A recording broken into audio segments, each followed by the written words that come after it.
Teaneck Block Presidents Association by way of the 40th Street Association.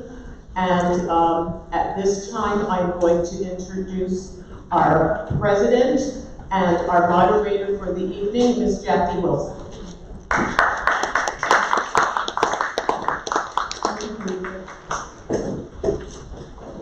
Good evening, everyone. Thank you so much for coming out this evening to hear our candidates talk about the issues and answer some questions from you, the audience participants, about why we should vote for them.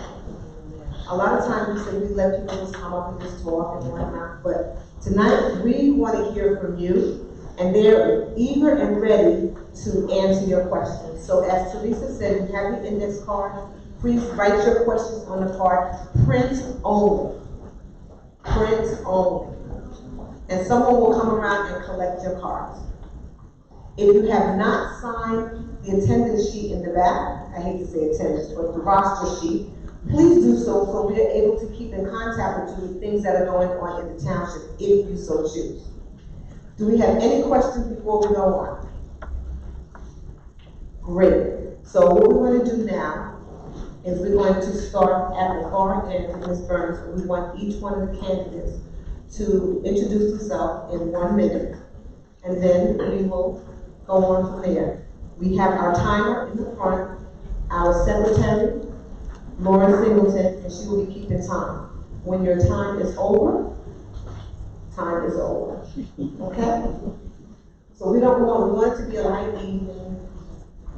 This is a serious issue, but we don't want the atmosphere so thick that we can't get any information out. Okay? Okay, so we'll start the far end. Hello, everybody. My name is Linda Burns. Excuse me, Linda, will you stand? If each one can stand as you speak, please, so the people in the back can hear you. Thanks. Hi, everybody. I have been a Teaneck resident for 25 years. I have 2 children that went through the public school system. And I originally became interested in running for the Board of Education when I started to become active in the community. And I saw how the narrative was being, there was a lot of negative information floating around out there about Teaneck Public Schools. And it just didn't reconcile with the experience that my children had.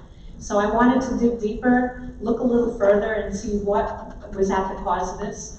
And as I started to look at the videos of the school board that are available online, I began to realize that there is change happening in town in our school system, and it's exciting, and I wanted to be part of it. Yes, that's it. Good evening. I'm just going to read very quickly what's displayed on what I sent to patch.com. My name is Assn, 34 years old, graduate of Harold Dickinson University with an MBA in entrepreneurship.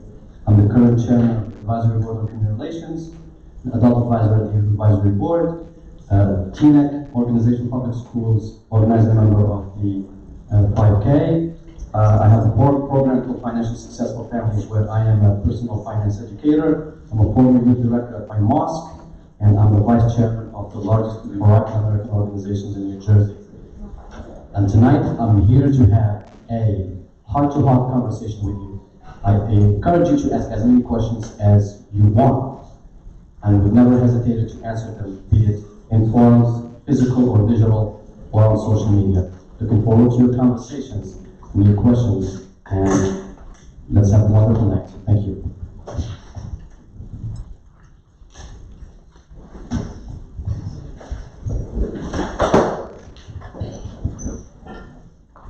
Running wire here. My name is Marty Ramirez. I moved to Teaneck from Washington, D.C. 12 years ago. When I moved here, my children go to religious school. It's a choice that my wife and I made long ago to send them to religious school, so my kids don't go to Teaneck schools. But when I moved here, I heard about Teaneck schools. I heard some negative things, I heard some positive things. But I also knew, that people were always complaining about taxes, and somebody asked me to run. And what I would say is, ever since I've been on the board, I have learned a lot about Teaneck schools, and that a lot of the information that I learned just talking to neighbors is wrong. Teaneck schools are fantastic, and Teaneck schools do cost a lot of money. but we have a lot of quality. And so maybe when I started, I was more talking about, taxes and how much it costs. I think now I'm a little bit more focused on where are we spending the money, making sure that we get things in the classroom. That's the most important part. Sebastian.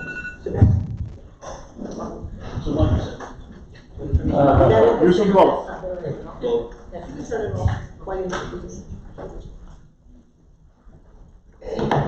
Hi, good evening, everyone. Thank you for your time being here this evening.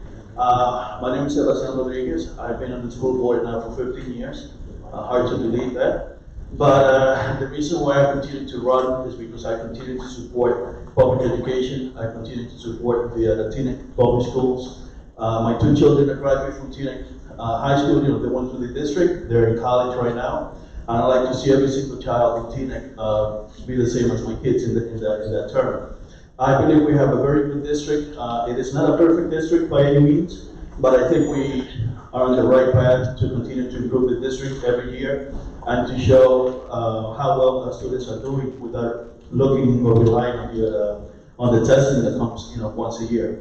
I believe we have the resources on hand to provide a great education for our students, and I look forward to having a conversation with you this evening so you can continue to understand my platform, and hopefully on November 5th you can vote for me. Thank you.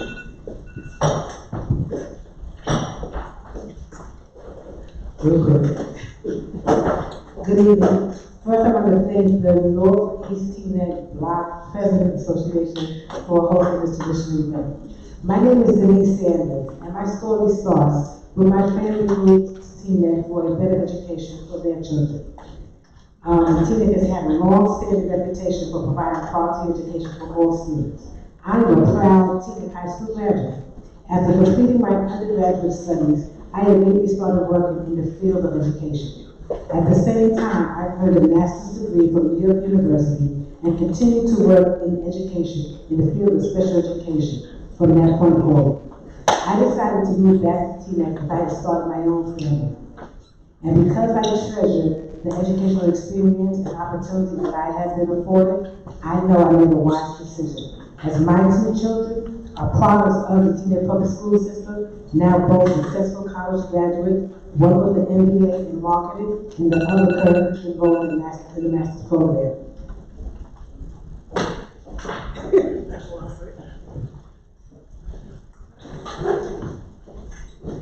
Thank you, candidates. Traditionally, the NorthEast Teaneck Block Presidents Association asks the first question. I want to keep a tradition and ask the first question. Okay. The question is going to be, what is your vision for education in this community? You each have 2 minutes to respond to all questions that are asked of you. And as you see, our competent Lauren, our secretary here, will let you know when time is up. What is your vision for education in this community? All right, who would like to go first? I'll be wrong first and incorrect. It's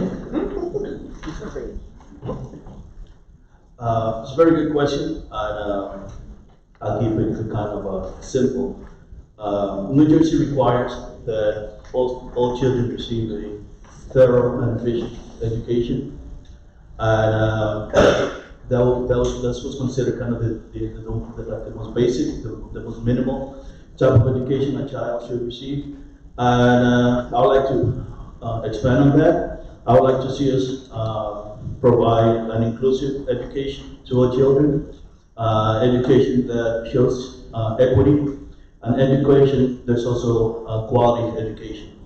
Right now, the district is 34% Latino, which is tremendous growth over the last 10, 15 years. We need to be prepared to serve that community as well as the rest of the children who attend the public schools. So again, if I have to simplify it in a way, I'd like to see it an education system that's inclusive, that provides equity, and that provides also quality education to our children. Now, Going okay, once, I think we're twice. just going, nobody's going to say anything, this is, okay, you go, okay, I don't have to pick you on. It's up to you. Okay. It's a little easier. I think I have a very simple vision for education in our community.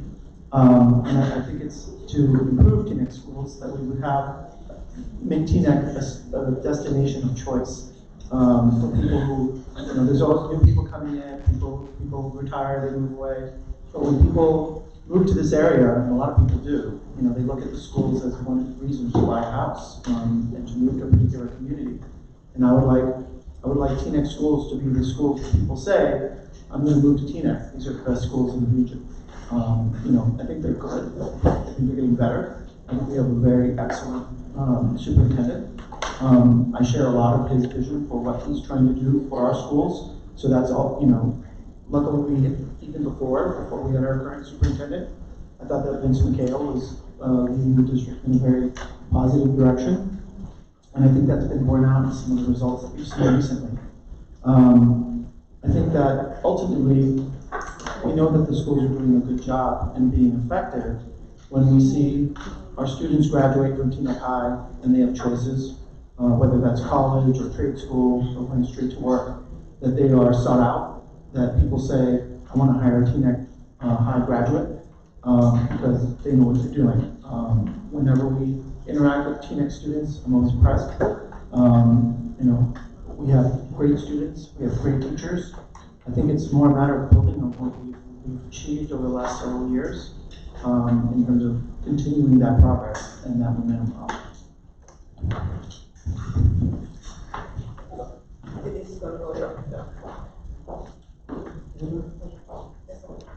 Okay, my vision is to continue to see the success that I have experienced, as well as other students that I've known that came through the Teaneck school system. Teaneck has a great program, has many great programs, and I want to make sure that each child has a quality and equitable education so that they can be successful and global citizens to our world.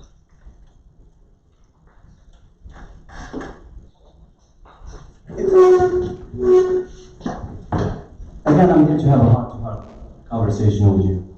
2 weeks ago, I think, at the Youth Advisory Board, we had the Youth Advisory Board elections. A young gentleman with the name Ordain stood up with a smile that did not leave his face to tell us why he's so qualified to do the marketing of the group. And I saw talent in that. After that, there was a young lady with the name Kasai who stood up and then talked to us about why she should be the vice president of the organization. And before that, she delivered a speech at the Chamber of Commerce. And in that, I saw dedication. My vision for our schools is that we need to be among the top, if not the best schools in Bergen County. Why? Because we deserve that. The children that go to these schools are talented, they're smart, they're diverse. Our administrators and teachers are people who wake up in the morning with one goal of making sure that their work is converted into successes. And our parents, the middle-class families of this town, are hard-working people that want the best for their children and the best for themselves through their children.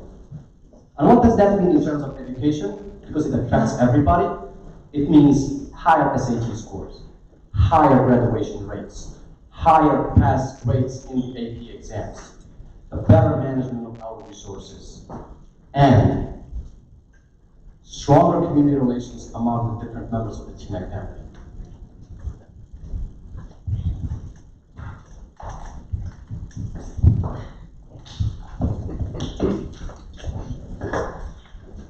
My vision for education in Teaneck is a culture of high achievement, no matter what the path for each individual child. High achievement can mean many things depending on a person's abilities, vocations, loves, but we want to be able that they will be able to achieve whatever they want to do. I also want to see an inclusive community. I want every student in our school system to feel like they're part of something, whether they be in special education or in AP classes. They should all feel like they're all part of the same community. I also want to have our children to be equipped for the global and technological challenges that are in our world today. we need to prepare them to go out and do whatever it is that they want to do. So the technology is getting more and more complex with every passing day. And the global society that we're part of is also getting more and more complex with every passing day. So I want them to be prepared for that.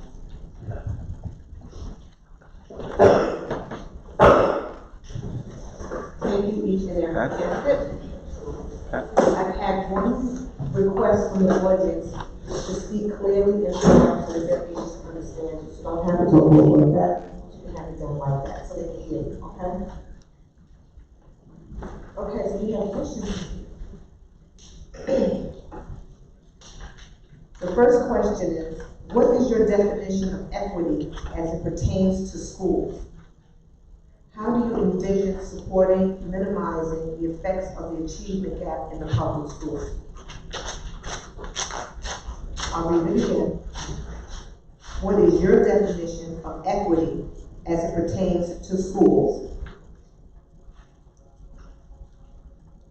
And how do you envision supporting, minimizing the effects of the achievement gap in public schools?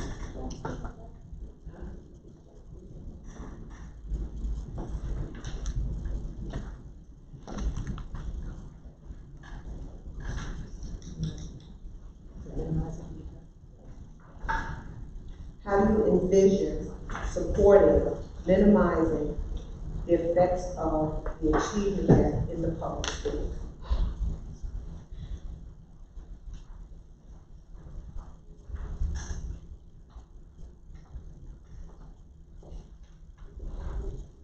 Okay.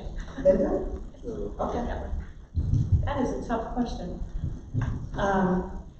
My definition of equity is that every school, like we have 3 different elementary schools, they should all be having the same exact culture of high achievement.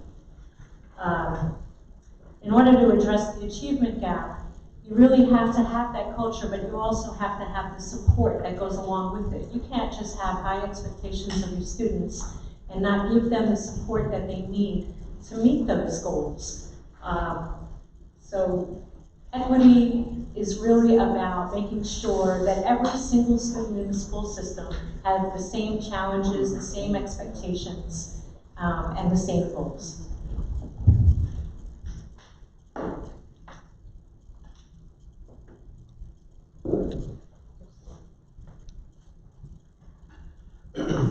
That's a great question. So, to me, the definition of equity as it relates to schools has to do with providing opportunities and developing relationships between those who are able to provide opportunities to students who usually are not able to be exposed to educational opportunities or internships. Opportunities to participate in AP honors courses and things like that. So it's just a matter of replacing, of removing barriers, educational barriers from within the school district, and making sure that more students have the same opportunity and the opportunity also to develop more relationships with those administrators and teachers who can then help them achieve better. How that in itself will help minimize the achievement gap in any school. Research has shown that the schools that have the highest percentage of students, achieving better academically are those schools that again provide more opportunities for the students, and schools that also provide the opportunities and develop positive relationships with the students so they can achieve better. So, like Linda said, it's more than just developing it's like developing a culture of high expectations, but also being intentional and making sure that those opportunities and those relationships are in place to make sure that the students do not face the obstacles or the barriers that they have or do not have to achieve academically.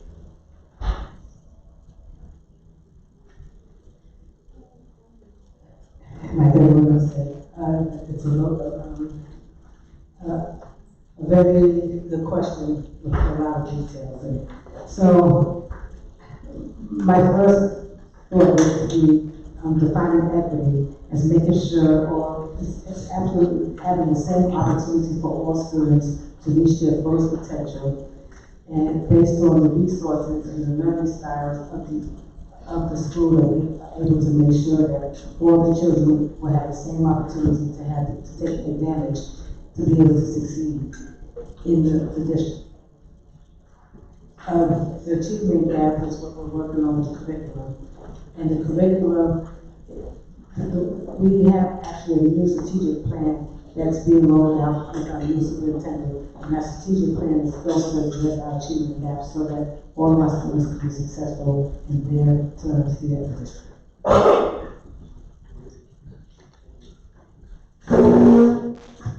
Equity. To me, equity is twofold in the schools. One, we have to understand that each student is unique, and we have to be mindful of that, and provide them the opportunity to achieve their success within our educational system, given their uniqueness. Equity also involves through our school system respecting the choices that parents make in terms of where they send their kids to schools. That's also a matter of equity because those parents are also participating into paying towards our schools. As far as the achievement gap, anything or the key to solving any problem is first diagnosing the problem. What is causing the achievement gap?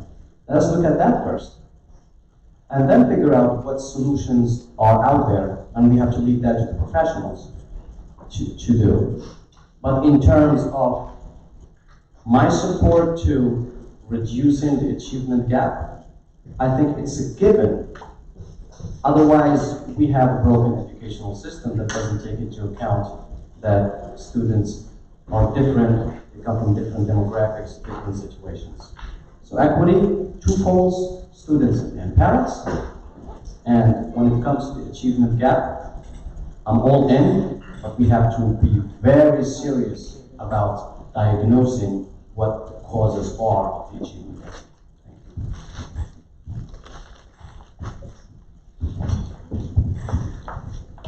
Okay, definitely a very good question. I think in terms of equity, I see it as each child should be given an opportunity to succeed and to enjoy success.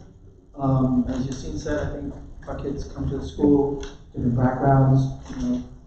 When I was a teacher back in LA, I had some children in my class who'd never been in the classroom before. I had to teach those children just like I had to teach the children who did their K through third grade. I think that we have very skilled teachers who know how to do that. So it's a matter of basically having each child have that opportunity to grow in that year and given an equal opportunity to enjoy success. In terms of addressing the achievement gap, I think a lot of money and a lot of time and a lot of concern has been thrown at this problem with very mixed results. And I think our new superintendent has thought outside the box and worked really hard and got us some funding for our pre-K program. And frankly, I think that's probably the best idea I've ever heard for addressing the achievement gap, because you're going to go and you're going to offer it to the children who need it the most, and hopefully they come out ahead. And then what I would hope, though, is that we would track these children and compare them to children who didn't have the opportunity to enjoy pre-K and those who did somewhere else. And then we could see whether our implementation of the pre-K program is actually working. And if it's not, then figure out why it's not and address it. Because I think it really is a great idea. And then, of course, make sure that we have the funding to carry it on, not just for 1 year, not for 2 years, but to have sustainable pre-K. So that would be, I think, the best way to address it.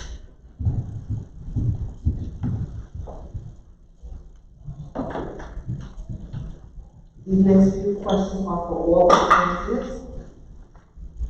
This is a comment and a question. I am concerned about the visceral rhetoric online by some of the candidates and by supporters on all sides. Some of it is borderline bullying. Some of it is borderline bullying behavior. You are all running for school board which deals with minors. This is a poor example for our youth on social media. Do candidates on both sides on both slates promised to not only clean up their social media rhetoric, but denounce others attacking on their behalf. I think that's a fair question. In today's world, it is a very fair question. Is this on? Yeah, you're on.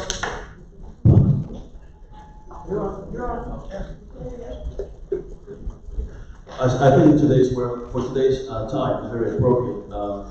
I, for one, I don't think there's anyone here can ever accuse me of having said anything inappropriate or wrong about anyone, even if I disagree with that person. I think that my track record as a board member and as an individual in Teaneck follows me. I don't think anyone has ever accused me of doing such a thing. I don't believe in doing anything like that. If I have a disagreement or anything to say, I would rather go to that individual and ask in person, what the disagreement seems to be. We have to remember, we are all in the same township. We're just discussing policy, and I think people sometimes, when it comes to elections, let their emotions kind of take control of the situations.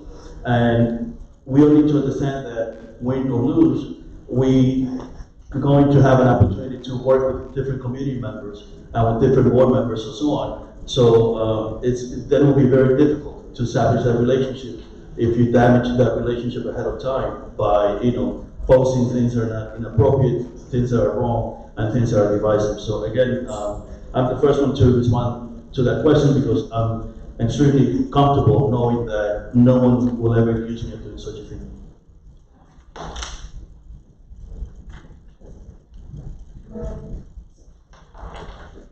But this is my first time actually seeing the Board of Education election become so viral and during the election time. And I could say for all the years that I've been here, I've never seen or heard so much negative issues being spilled out, especially being not only negative but not even factual, which makes it even more dangerous. The fact that the same things that are not true and the same things that can be harmful to our district, not only to our kids.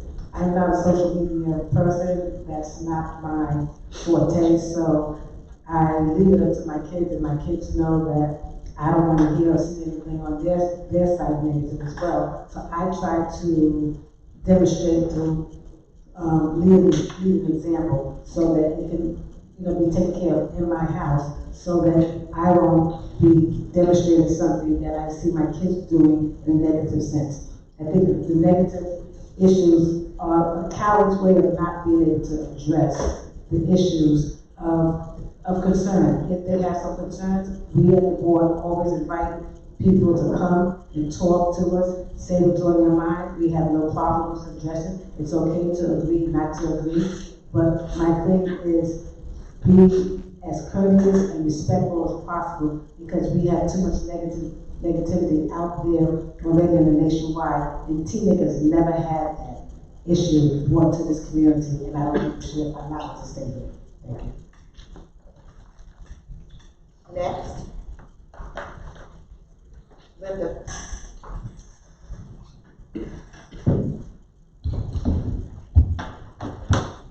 When it comes to social media, I always think to myself, words have meanings, words have permanence when they're online. They will haunt you forever. And when I want to advise my children, I always tell them that they need to remember that their little flash of anger today could be captured for eternity if they post it online. We want to lead by example. So I like to talk about ideas. I like to debate the merits of an idea with facts and logic, but I will never attack a person for having an idea.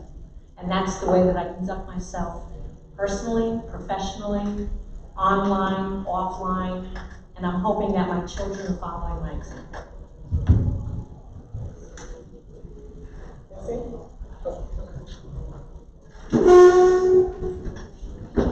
I've personally run a campaign on proximity. I've spoken to everybody, be it on the phone, on Cedar Lane, on Teaneck Road, online, wherever there are people, I went out and I spoke. And again, I told you I'm gonna speak my heart out. And as a candidate, I've always been in a dissonance between swallowing what is coming at me and replying to it. And I can say that in a school board election, I've been subject to a lot, personally. I was accused, or we were accused, of wanting to transfer money to a certain community. There were messages going out on WhatsApp saying that don't vote just for a Muslim name. A lot of this we've been subject to. In certain occasions, we had to reply. But that's just it's a dissonance, and I understand that. But I can't just claim that I am all positive when my fellow candidates' official social media accounts are the ones are the accounts from which a lot of this rhetoric is coming. I can't hide behind that. As to whether we should remove some of the stuff or not, I would like to have a conversation about that. And if there is anything, I'm not regretting anything I said. If there's anybody I've offended, I would like to have a conversation, and if it's deemed necessary, I'll remove some of this stuff. But as somebody who who lived 21 years in a third world country, I do appreciate a lot what it means to have the First Amendment in this country. And I'll stand by that. But I'm willing to have a conversation if there's anything that you fall, that any individual feels that it should be removed. Thank you so much.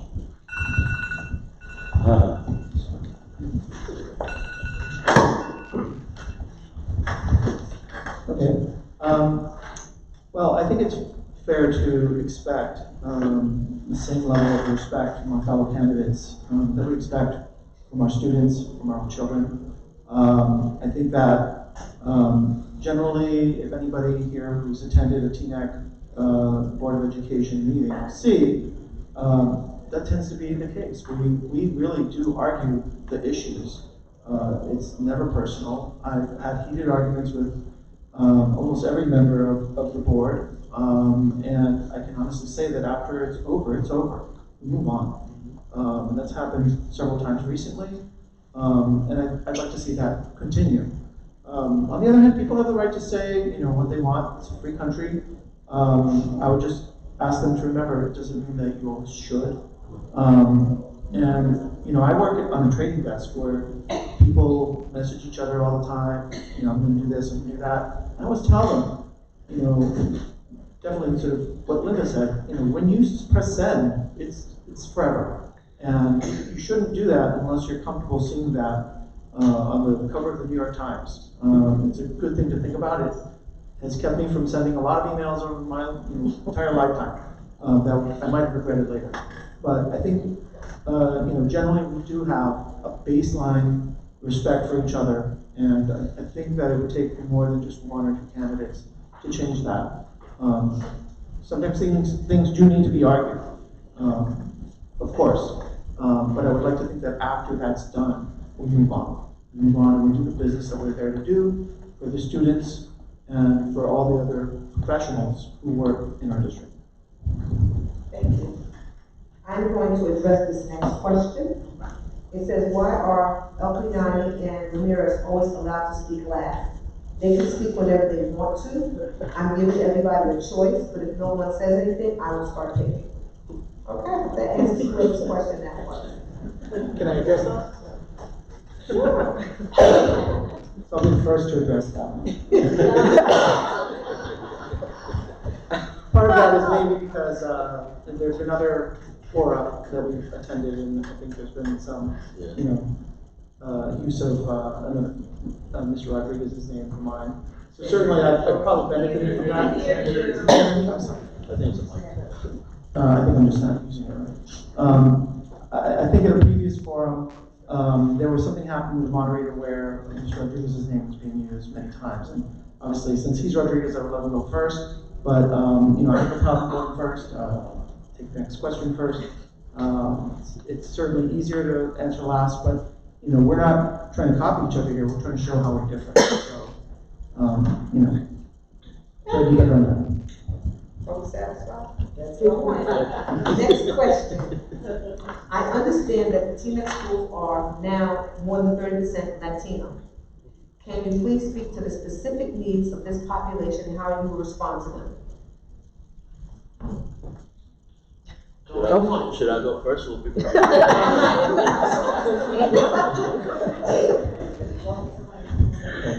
So, I was an elementary school teacher for 4.5 years right out of college. It's what I did before I went to law school. I taught in a neighborhood that was half Hispanic, half people born in the United States. I had to, every lesson plan I did, I had to have it in English and in Spanish. And in the afternoons, I had to teach the children who came, directly from South America, Central America, in my class, how to learn English. So it was a real battle. It was difficult, but it was important because what we learned as young teachers was if you don't teach your students substantively in English, their subjects, math, history, reading, they will fall behind. And so I'm a big believer in ESL. That has to be a priority, number one. But also, knowing from my own upbringing, I grew up in a household where Spanish was my first language. I learned English in school and by watching television like everybody else does. A big help for me was just teachers reaching out, having that social interaction, using the language. I would like to think that our teachers are really good teachers, and I think they do that. But I also know that a lot of times it's easy to lose that language, that language that you came from. I actually had to learn how to conjugate Spanish verbs in high school. So I would hope that whatever we do to teach kids to speak English and progress in their English language, that we would also help them in their native language. I don't think there's any problem with that. I think it just helps them keep up also on the substantive areas to be able to use their native language until they can switch over to English. You want to go? I'm sorry.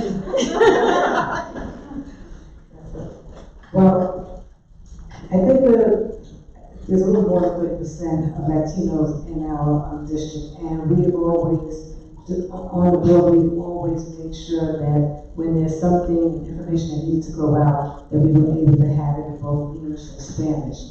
However, there are programs that we have in our school, the ELA programs, that address the needs of kids if they're coming in at an early age, so that we can ensure that they have a good understanding of the English language while if they're in an ESL program. And once they meet those requirements or assessments, then we move them on so that they can have the same advantage as their peers and making sure that they are understanding and learning information, and it's not a struggle for them because they have a second language barrier. So we have great programs in our district, and we want to make sure that those needs are addressed, as well as making sure that we keep their culture and their language that they have at home as something strong for them to still be proud of as well.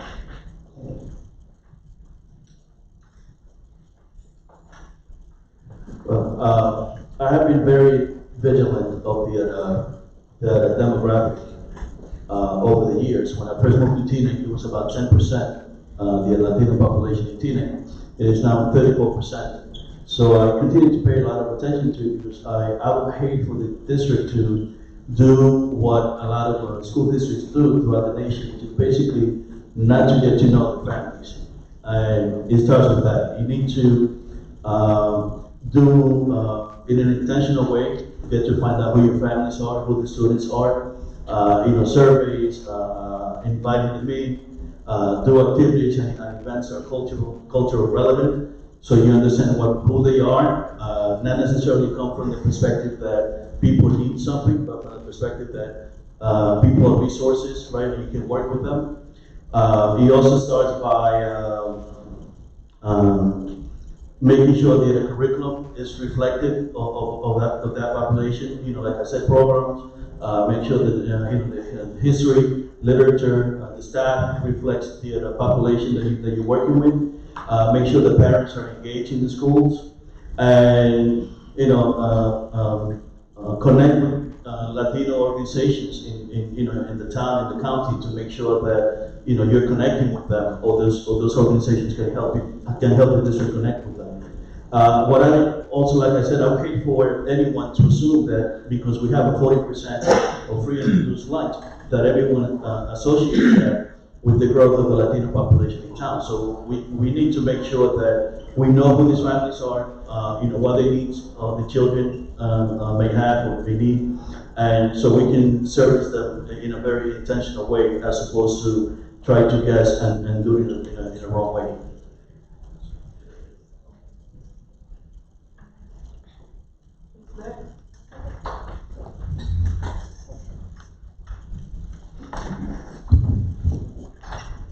And just to add what Sebastian had said about drawing in the families, we also want to make sure that the families are, that we do some outreach to them so that they can support their children's education in the home. Parental involvement in the child's education is so important. And so they may need a little extra help to teach, to help with the homework, to support the child in the home. They may need to actually take a class themselves, and I would like to see the district do some outreach to help the parents, help the children in their academic success. See, it was a good choice to run with Martin Ramirez. He speaks Spanish. I speak three languages, but Spanish is not one of them. I have to tell you something interesting, actually. When we say the needs of the Latino community, I think I would like us to explore one more thing. What is the need of the community whose children only speak one language? I think I have a contract with one of the companies where I have to dispatch technicians. And in a lot of occasions, these technicians are supposed to provide training to staff. Sometimes I'm required to send bilingual people. So I think it's an opportunity for us, and I'm so grateful that we have Latino children. And I would like to share, although I'm not very well acquainted with the Latino community, I have to be frank with you. I was the youth director at my mosque in Union City. And one of the challenges we were facing is parents who don't speak very well English. How can they help the kids? So we had to communicate with the districts in North Bergen, Union City, West New York, and figure out what it is that we can do. So we ended up, as an organization, started to provide tutoring in math and different subjects. So working the best entities, after of course identifying who the stakeholders are, parents, etc. The entity that can understand the culture the most is an entity that is run by people who belong to that culture. So we have to bridge more relationships with organizations that represent the Latino community, and at the same time there is a big role for the PTA and PTOs to play in this regard, so that they can communicate the needs of the community, of the Latino community, or any community. Remember, we talked about equity just a few minutes ago, and this is part of it. We have to do our best so that we provide different input opportunities for this community, so that we can transfer that into services. Thank you so much.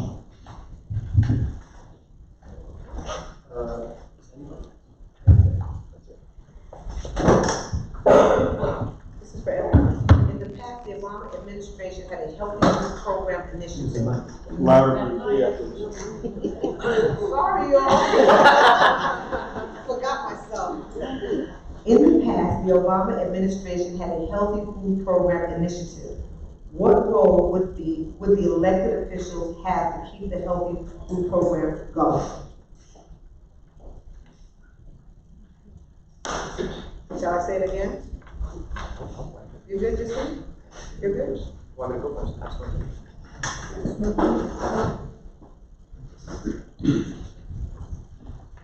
I have a diet program that I keep. It's 2,200 calories per day, and it's divided into specific doses of protein, carbs, etc.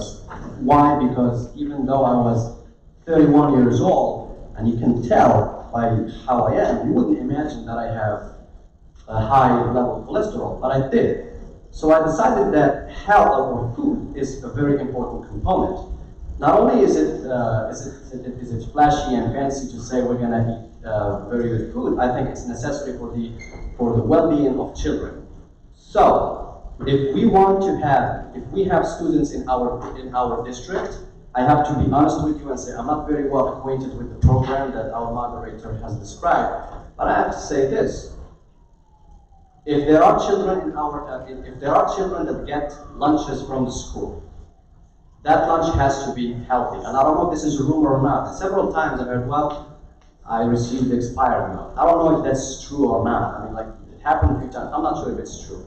But it has to be very good quality food. Not only it's a matter of food, but it's also a matter of educating the children about what food to eat. I know I did not indulge more into the policy aspect of it, but I hope that you got the general idea that I'm trying to communicate to you. Thank you.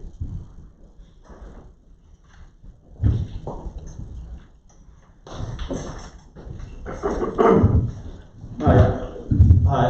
Like any program offered in the district, our role as board members is not to get involved in managing these programs, but instead is to make sure that goals have been met, that we're able to make sure the programs meet, if there's certain policies regarding implementation of the program and outcomes that those are being met. And then our role is to make sure that if we identify funding for sustainability and making sure that we get reports on how well the programs are doing. So that will be the role of the board member when it comes to any type of program in the district.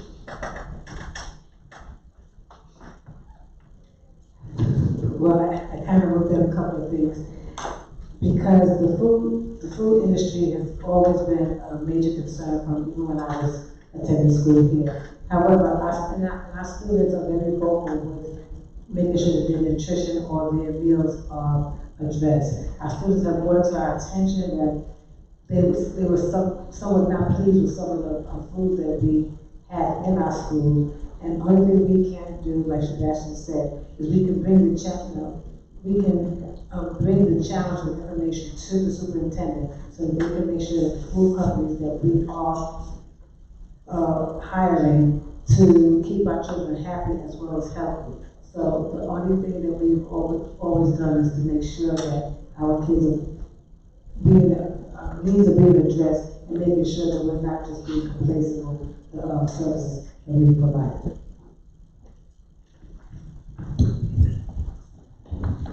So I remember school lunch. I remember really liking school lunch. I remember they had that pizza with little tiny sausages on it. And I was like, I look forward to that day, right? So I know that the important thing is that kids like the food that they get. Because I've read some stories, and some of this might be anecdotal, but that with the Obama definitely well-intentioned program to make our kids healthier, there was a higher incidence of a lot of food being thrown out. Some kids won't eat salad, sometimes they don't want what's being imposed upon them. They want to have a say in what they want. We've had recently a lot of students come to our meetings and say they want vegan food, or they want more vegetarian options, and complaining about quality also. I think our superintendent and our administration work hard with our provider of food to try to improve how much our kids like the food. There are definitely laws in the state that require that the food be healthy and that it fulfills certain requirements. So I think a lot of this it's important. I think we have a lot of ingredients, no pun intended, to make it work. We have a lot of students who have no problem coming to our meetings and saying, I don't like the food, or the lines are too long, or we need more variety. I think we have a very responsive administration, and they're trying really hard to meet those needs. As a board, as others have said, we support that. And I think that if we had to even, if it were something that came to the board in terms of a spending matter, we definitely want our kids to not be going to class hungry, to feel that the food that they're being offered is healthy, and that it's something that they like. And they had input into what they like. So, again, fond memories of school lunch. I would hope that our students have those too, and that if they're not, that they'll be vocal and that we can be responsive.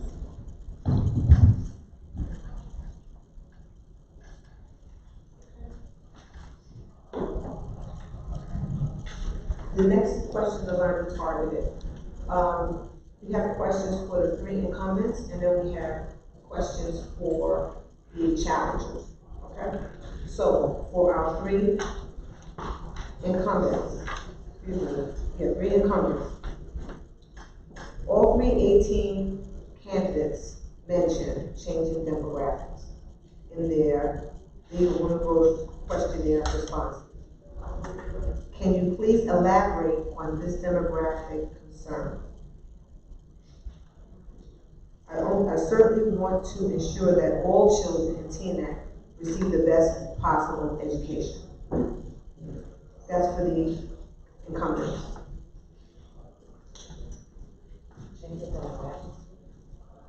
Listen, all 3 18 candidates. 18 mentioned changing demographics in their legal women voters questionnaire response. Can you please elaborate on this demographic concern? We certainly want to ensure that all children in Teaneck receive the best possible education. So that'll be Linda, Sebastian, and Denise. Oh, others are incumbents. No. Yeah. This one is for all the 3 18. Okay. Linda, Sebastian, and Denise. I'll take that. And Mike is now there. Read it for me. I do remember that I wrote that in the League of Women Voters, and what I was talking about was, I think the question was framed in terms of development. And at every Board of Adjustment meeting that I went to, the demographic that they were talking about being attracted to this new high-density luxury apartments were seniors downsizing and college kids, or I'm sorry, kids just out of college. And I was thinking that that expectation that that kind of person would want to rent a 1-bedroom apartment for $2,800 wasn't realistic. So when I said a certain demographic may not be moving into the apartments, that's exactly what I meant. People who don't know the value of money and have a lot of it. So that was the context of what I was saying, and I was saying that if the rents have to be lowered because those apartments are not renting, then people, maybe families would be moving in there, and they would be bringing more children into the district. So I just wanted to make that clear that that's what I meant when I said that, because I did read somebody take offense at my use of the word demographic. And I only have to say that people who look for shadows never see the light.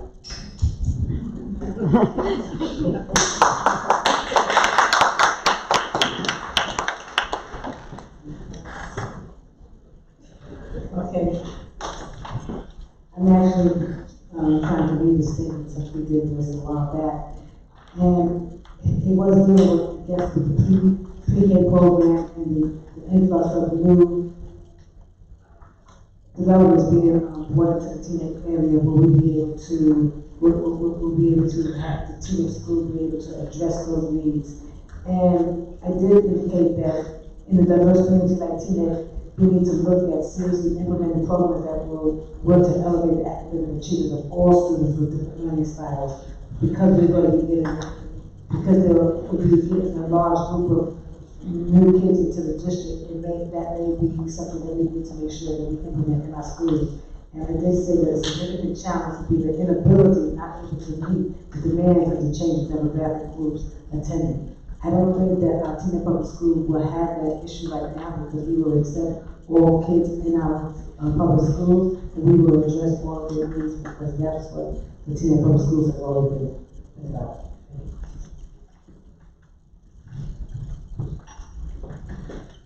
I read my own response to the question.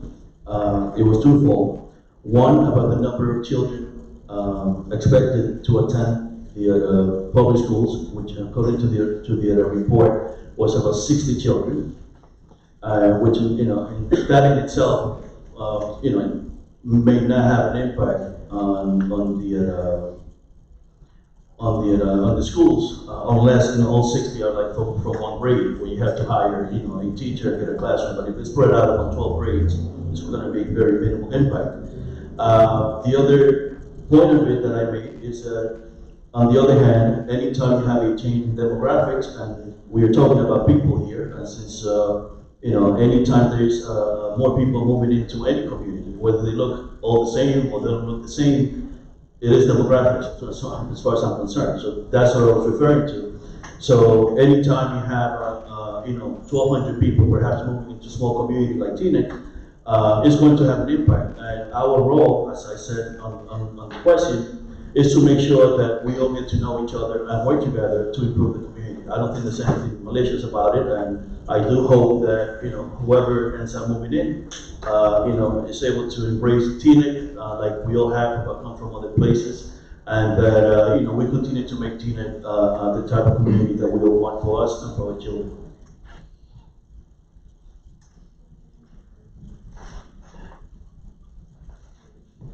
Challengers.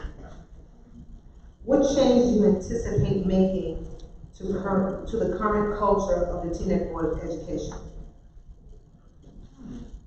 One more time. What change do you anticipate making to the current culture of the Teaneck Board of Education? All right. I don't know what you mean by culture, but let me highlight a few things. I'm 34 years old. I think I'm the only, if you elect me, I'll be the only millennial on the board. I'm a subject matter expert when it comes to tech, digital world, social media, etc. And I think that's a good addition. In addition to the fact that I'm a life insurance agent, I do have a very good understanding of finance. And I think I'm going to be among the few people in the private sector. So I think what that brings a different perspective to the Board of Education, regardless of what you mean by culture. Thank you.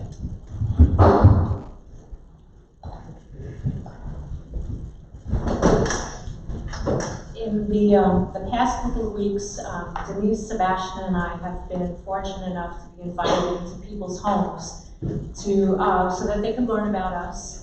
And we had some really fantastic, honest conversations about Teaneck Public School. And those conversations were very enlightening to me. And people were talking about issues that they had, concerns that they had, and we saw holes in programming. We saw places that we could definitely make improvements to the school system. And the only thing that I would probably do is bring back those concerns and issues to the board and to the superintendent so that we can explore them further, engage the community again to find out exactly the impact of their concerns and issues, try to figure out some solutioning and address them.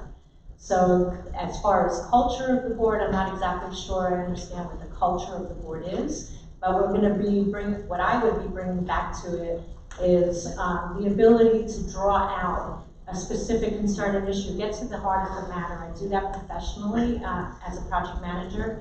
I get a lot of people in a room who have very, very differing opinions about how to do things and what's important, and I get them to agree on common goals, and then we achieve success. And that's what I hope to do on the board. This question is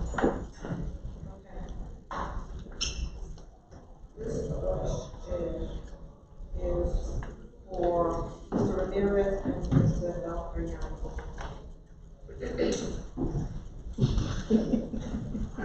Sorry, please forgive me. Okay, this question is for Mr. Ramirez and Mr. Del Fernando. It's two people's questions, but they're similar, so I'm going to read it all. Teaneck has long been known for its innovative and creative style. Teaneck has long been known for its innovative and creative style of approaching arts programs in our district. It has always contributed to our unique diversity. How do you plan on continuing the growth of arts programs on all three elementary, middle school, and high school levels? Then the next question is, that's the first question for you to answer. The second one is, arts education now asks all Board of Ed candidates from around the state to fill out a survey concerning where they stood in reference to arts education. Candidates Rodriguez, Sims, and Burns responded, but Mr. Ramirez and Mr. El Kayani did not. Would you be kind enough to repeat that question? Second one. Arts Ed Now, that's the company, asked all BOE candidates from around the state to fill out a survey concerning where they stood in reference to arts education. Candidates Rodriguez, Sims, and Burns responded, but Mr. Ramirez and Mr. El Kayani did not. First, why did you not respond, and what's your position on arts education?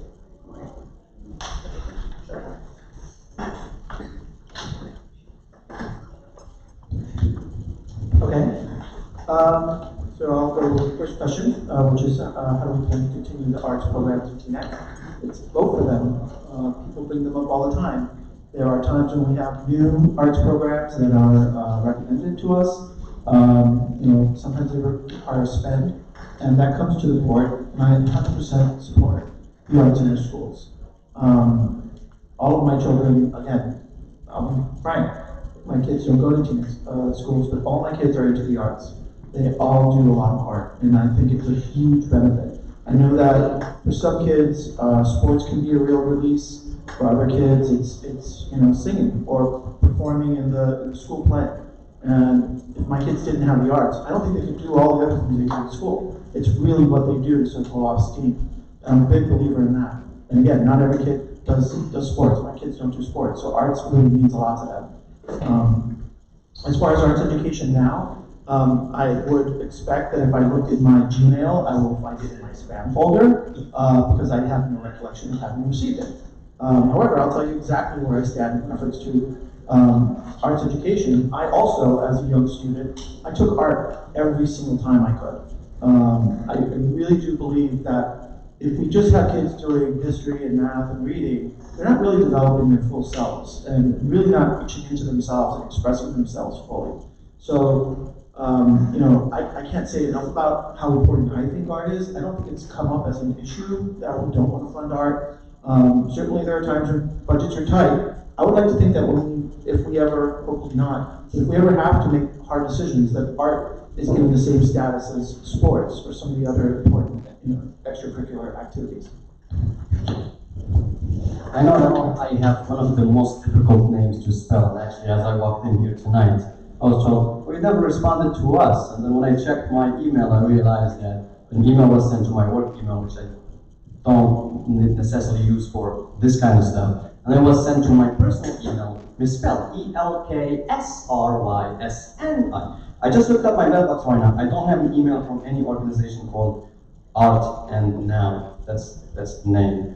As far as arts, I DJ'd, I played some violin, I played some piano, and I did a lot of Arabic percussion. And I studied 2 years of improv theater.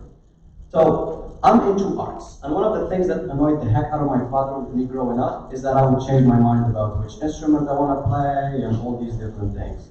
And I think it's important to bring art into the minds of children because I think it makes them complete human beings, especially in a time where, with the technology, we tend to be a little bit senseless.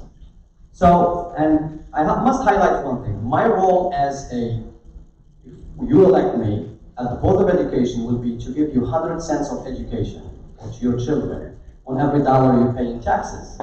So any program that is educational, per se, is going to have my support 101.25%.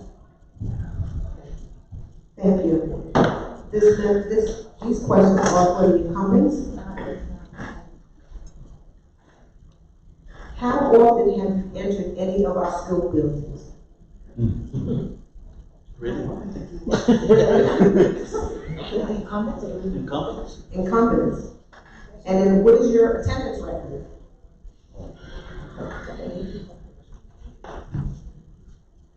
Just reading with I wasn't. Well, when my kids were in the school, I was I was the co-president for lower school, Bryan School. I was chaired on several different PTO committees. And when they became seniors, I also participated in project graduation. And I did a chaperone their project graduation until 7 o'clock in the morning. So I was a very active parent because I believe in the education system. I met most of my friends that from the PTO that basically encouraged me to be up here by participating in the PTO over in the schools. And before we left, we had started some programs called the District Administration Advisors so that all the schools can collectively work together. We did that with the former superintendent, and that was a legacy that he was trying to leave so that the connection of all schools could be closely tied in together. We did that so that we could leave a mark to make sure that our parents always had a voice in our schools.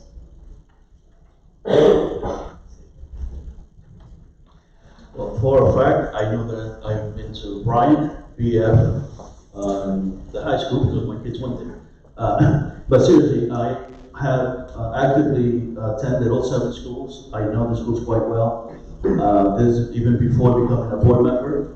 As a board member, we're not supposed to be frequenting the schools, as you know. But every opportunity we have to attend an event to support our students, board members are there. So I know all 7 schools in and out pretty well. Regarding my attendance in 12 years on the board, and I think I misspoke when I introduced myself. I said 15 years. In 12 years, it'll be 15 if I get elected. But it's 12 years on the board. I think I've only been absent maybe twice in 12 years. You have yours. It's right here.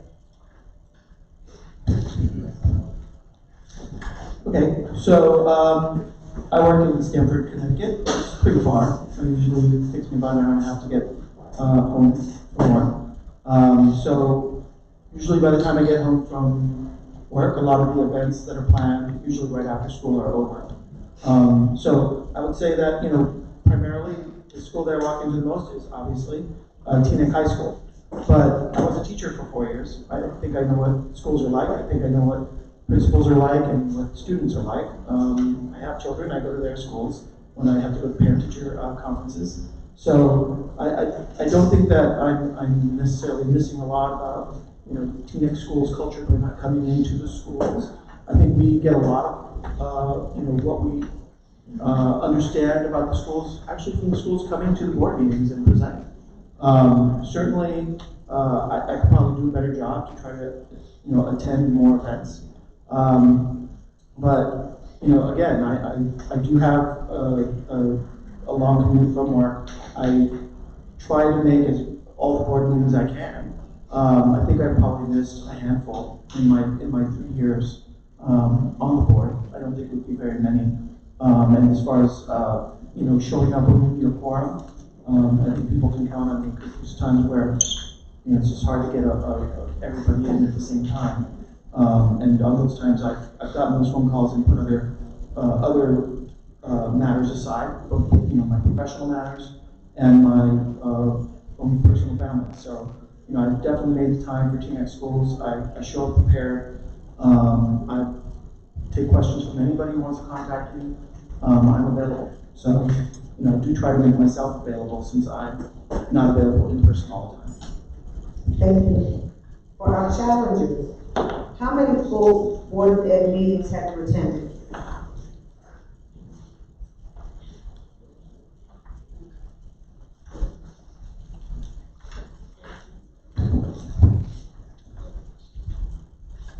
When my children were in school, I attended quite a lot of Board of Ed meetings. But then, to be honest, when they graduated and they went to college and my attention turned to other things, I didn't show up quite so much. But lately, I have been really very interested, and I was delighted to find that all of those Board of Education meetings are on the website, and I watched everyone going back 2 years, just to get myself back up to speed. And then since then, I have attended one in person. I do also have a long commute that's about to end. And so by the time I get home, sometimes I'll just turn it on TV and watch it there. So I haven't actually been to, I've been to one board of meeting just recently, and then when my kids were in school, of course I was there very regularly.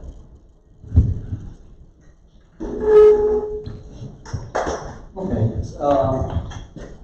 I can probably say, frankly, I've probably been this year physically to, can you hear me in the back? Probably 3 meetings.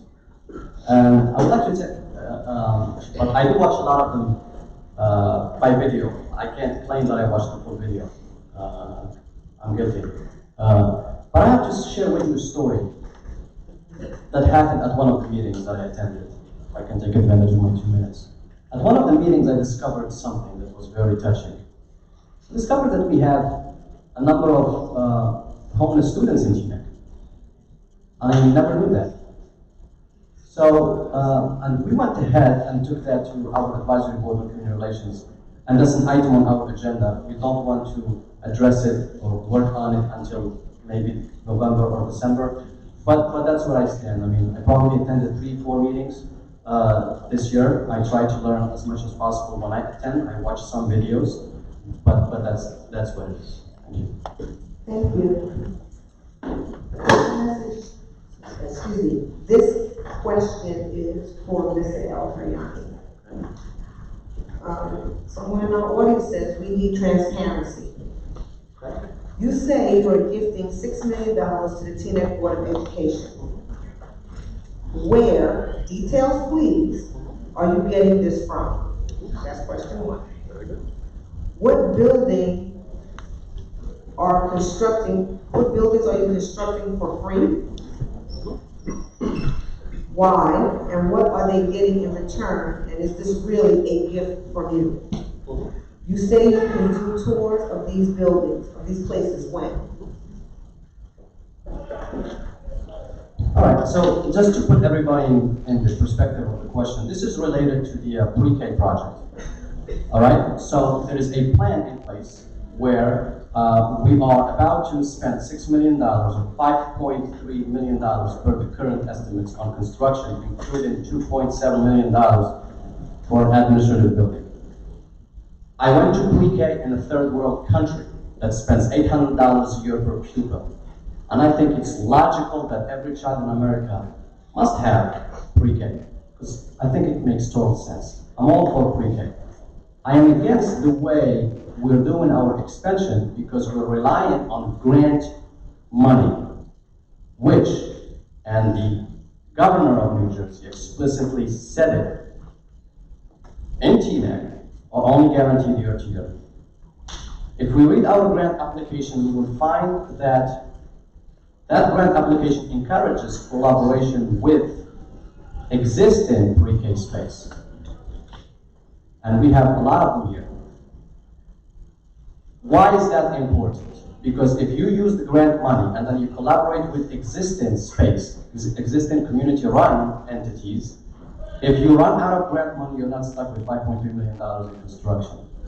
So the idea of the gift, it's a Facebook post, it's a funny little Facebook post, where I'm saying, I did an ad on Facebook, and I got schools, pre-K schools, reaching out saying, we would like to participate in this, and we're willing to do the construction on our own to meet the requirements because it fits us in the long run.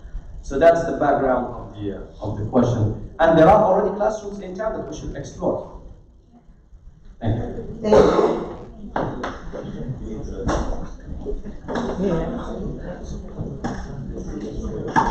No, that was a question. The next question is, Teaneck residents pay high property taxes. A percentage goes to the school system, as we all know. Now, to what extent are the taxes used to improve the school system, or how have they been used to assist the Board of Ed with planning, development, and/or real results?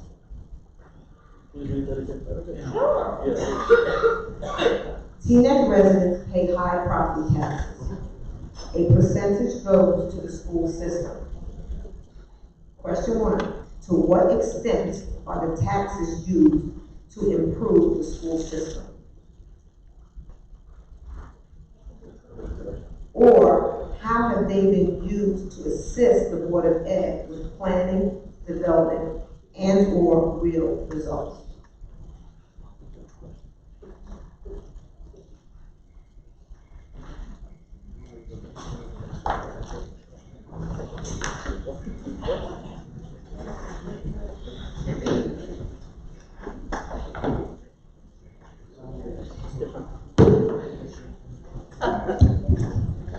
To this one. It's a good question. We do pay high taxes in Teaneck. I think everybody knows that. Bergen County is one of the highest tax areas in the United States, not just New Jersey. I think that when people pay high taxes in Teaneck, though, I think that there's an expectation that for our hard-earned money that we plop down, that we get something for it, right? So I think that when people see, yeah, okay, the roads are paved and everything works and things get picked up on time, and the schools are good, I think there's more of an acceptance. Okay, you're paying for quality. That's why we live here.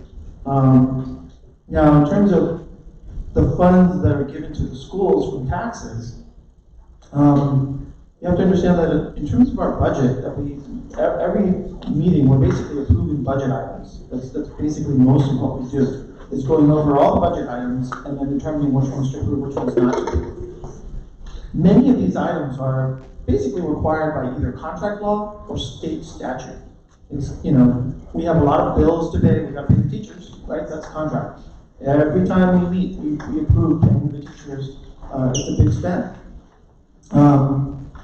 In terms of paying for books, paying all the things that we have to pay for. A lot of those things are decided way before we come on the spot. I think there are opportunities, though, where the administration has been creative, thought outside the box, and brings things to the board for approval. I think that, again, our current superintendent, he is that kind of guy. He is an outside-the-box thinking person. He's bringing new ideas, a lot of energy, and I support him 100%. Now, I like to think that I'd love to fund everything he wants to do, but part of what we do on the board is making sure that we're being responsible with resources.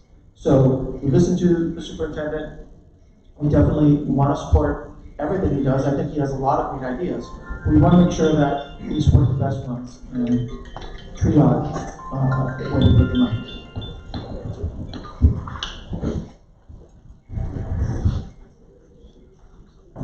Richard has a wireless mic. No.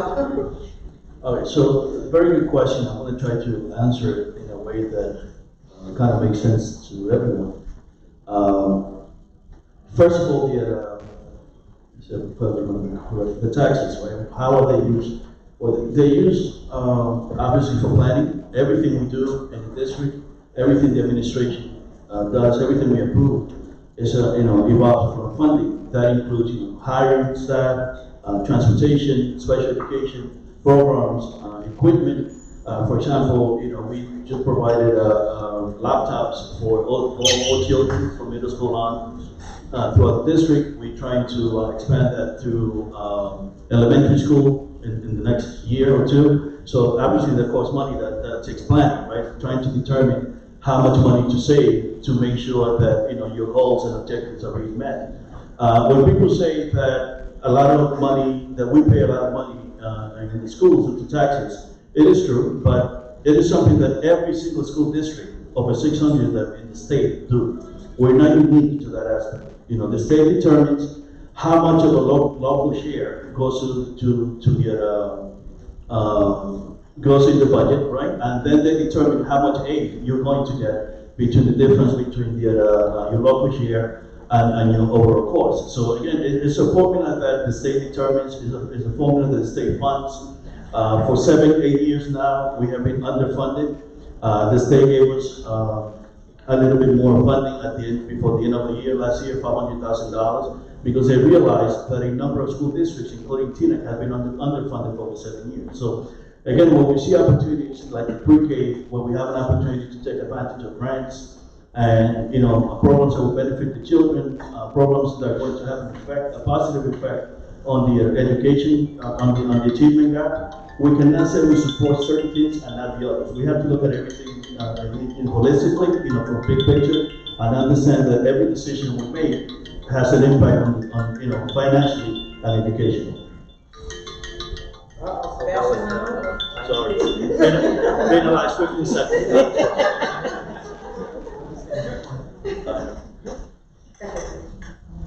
Okay, and to piggyback off of what Sebastian said, which is, and also what Marty said as well, that a lot of our budgets, the taxes are high. We do know that living in New Jersey causes us to have high taxes, especially our location being close to New York City also adds to it. However, with that said, our the taxes result that we get for our school, a large percent of that budget is for the salaries and benefits of our teachers and staff. The second part of the largest expense will be with our special ed program, as well as our transportation. And finally, we have a portion of those taxes going to our programs, to supplies for our schools from K to 12. So all of those things, even with those needs in place, for us to be underfunded, we are still able to produce some incredible results with our schools. We've had 95% of our kids graduate this year. There was 314 of our kids that graduated, and 95% of them were from that group of kids. Out of that, 91% of the students went on to a higher level of education. With all of those students that participated in our school system this year, 553 of them were awarded monetary awards of more than $22 million. So even with the underfunded programs that we have, we're able to be successful with our education program.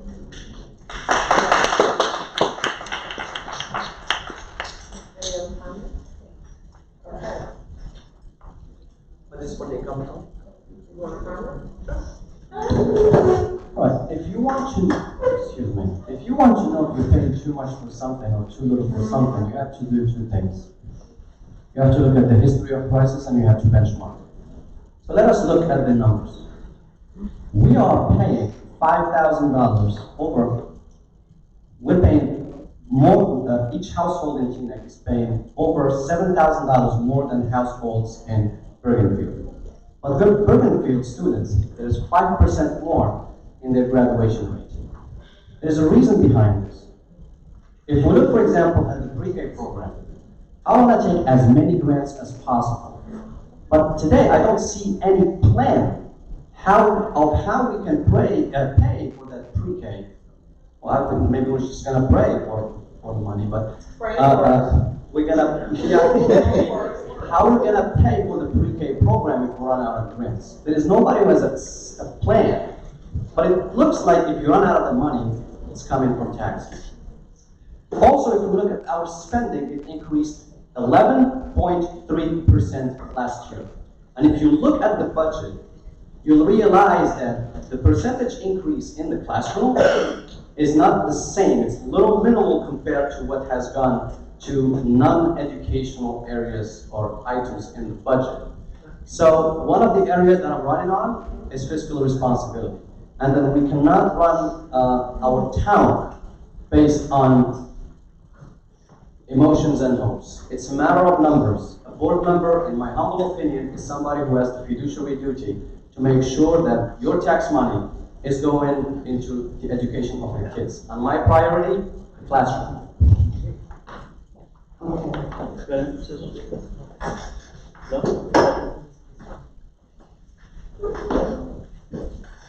Sebastian's going to respond. Well, I just want to use some facts here. If we're going to compare districts, spending districts, we have to look at how the state groups the districts, right? Demographically, Teaneck is about 12 districts, and 12 districts, I believe, is classified GH district, if I'm not mistaken. And Teaneck is about half in terms of the amount of money it spends. for education, and then what percentage of that funding goes to the district, and that's public information. So all of a sudden, Burger I do not believe in part of those 12. So that's one. Number two, I don't, again, the expenses, you say expenses of the budget went up 11.3%. Expenses. Expenses went up, it's hard to believe when we're only supposed to raise our taxes by 2%. So, again, I'm not going to I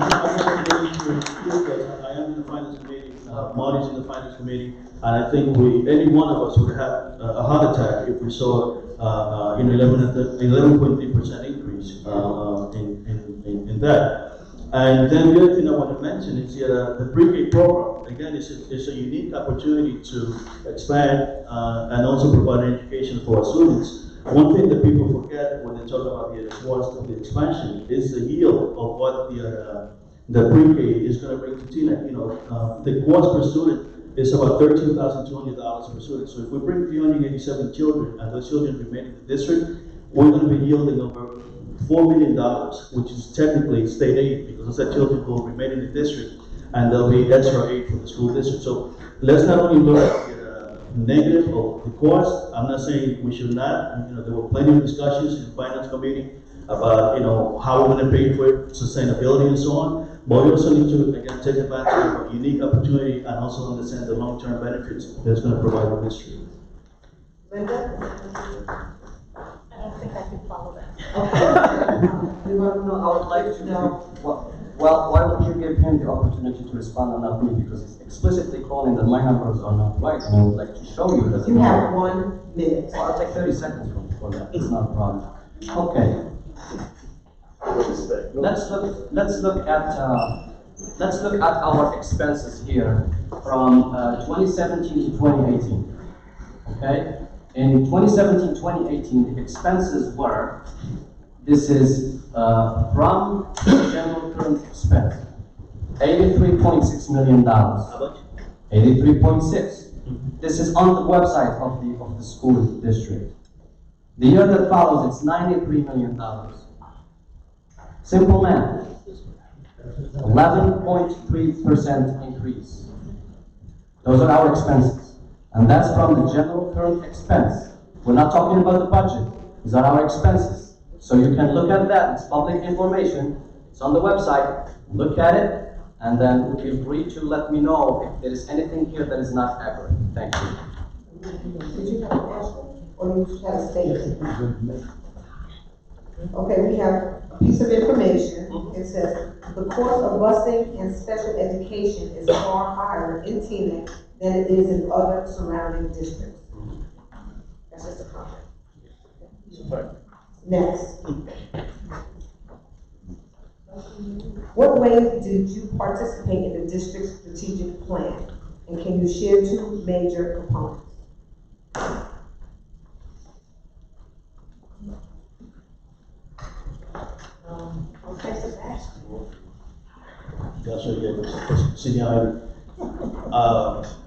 I was part of the strategic plan. I was part of the planning committee.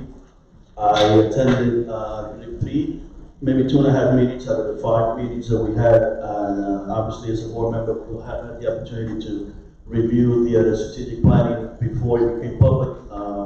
Once it became public, we also had a lot of questions to the superintendent, making sure that the goals and objectives are reflective of how our children are going to be educated. So there's a lot of questions to be answered. The superintendent is aware of that. The goals and objectives, we want to make sure, like I said, are going to have a direct impact on how children are going to be educated, and we also need to understand what the results of those goals and objectives are going to be. So the process is, in a way, the first part has been finished, but there's still work to do, and the whole board is part of that continuing process. Anybody else?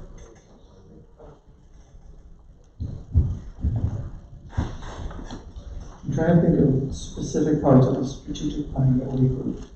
I think we went over the strategic plan during one of our meetings. We definitely discussed it with our superintendent. And honestly, to me, what's important is who it came from, right? Who is the person who's putting forth the strategic plan? Like I've said before, I have a lot of faith in our current superintendent, Dr. Irving. I see him as an innovator. I see him as a person who has a lot of bright ideas. Frankly, he's young. You know, we've got him. This is his first time being a superintendent of a district. I think we're lucky that we were able to get him. I think that if in 10, 20 years, he's going to be a superstar, I hope he can keep it. So when he comes to me with a strategic plan, pretty much anything, I'm on board. Right? I don't sit there and memorize it. I don't sit there and overanalyze it and say, well, I don't know if this word should be here or that word. He's a real innovator, and I have a lot of faith in him. And I think part of it is also, you know, he's more than just, you know, an innovative thinker for the district. I think he really understands people. I think he understands our students. So when he puts something together, I know that it's not just ideas of how we'd like to restructure things or maybe change things. He's looking at the needs, and we see it. Like, you know, we approve this because we know that he understands the district, and we believe in him. So, you know, my 2 cents are, I don't have it memorized, but I support it because of who it comes from. And, you know, Dr. Irving always has the benefit of the doubt from me. And, you know, we definitely want to see results out of him. I mean, he's been in, you know, a year and a half, and he knows that. We all say that. We've all had our discussions with him that we want to see results. So we have faith, we have trust, but we want verification. But, you know, so far, I like what I see. Linda? If you want to come up, okay. I agree with what Ron said with the fact that we did have a year-long discussion and planning process with the new superintendent. I attended several of the different stages that they had. We had a planning stage, a pre-planning stage.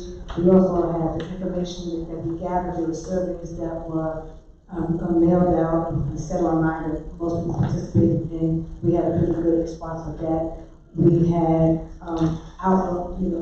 outcomes from the grade level based on what type of expectations we had from high school, middle school, elementary school, with these new plans that were put in place. We helped revise the organizational chart and the core development of the schools, the values of what we want our school systems to have. All of those were put in place. We worked on, we had a training or a retreat that everybody participated in to help revise the mission and the vision statement. All of the board members participated in helping us revise the vision and mission statement. We also had the strategic planning for the structure of our school district. So there were many different stages and many different plans that were put in place, and he went step by step within a year. By the end of the year, this was when he brought this out. So the board participated in it, and we were very active in making sure that all needs and issues were addressed according to what we felt that the school district would benefit from.